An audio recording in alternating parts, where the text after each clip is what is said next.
so often we think as INFJs, I'm not better than other people, so I'm not going to use my gifts to an advantage. I'm not going to use them to get that job that somebody else might apply for, although they have better credentials, because they deserve it more. When maybe it's your way of being able to recognize those patterns that could create immense success for your company, could be the reason why you get hired for the same position, right? It is not just a soft skill. This is something we have to start valuing in ourselves, because if we don't value it, nobody else will value it. And if you know that you, with your skill, can contribute to that in a way that others can't, then you're the best addition to the team. And you have to actually believe it in yourself before you can sell it to somebody else. Because of course you're not more deserving of something than anybody else inherently, but you're also not less inherently deserving of it. The point is just who goes for it.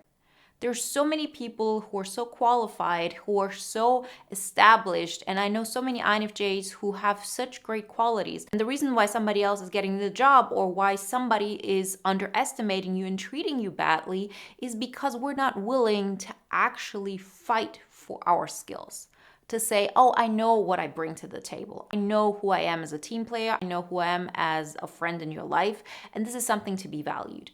And of course, you cannot make people see your value, but you can see that value in yourself. I just see how people change because I have made it a point to really show up differently. Because if you really show up in a way that's authentic, if you really show up in a way where you're allowing yourself to shine, and I'm not saying you have to put yourself in the forefront of everything, but you're not hiding who you are. What happens is you create this undercurrent, and this undercurrent is there. So people can look away from you, but most of the time, if they've seen something, they can't unsee it. And if they see that you're willing to go against what society expects of you, that you're willing to break out of the mold, they're going to see that there's a way. And because they see that there's a way, and authenticity is proven to be the highest frequency, higher than love. So when you show up authentically, they cannot really pretend it's not there, but understand the power that you hold.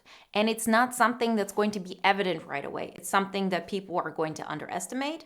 It's something that they're going to recognize years later. And it's also something that they cannot deny if they actually look at what's happening. And we have to be willing to stand in our truth, knowing that we win the long game.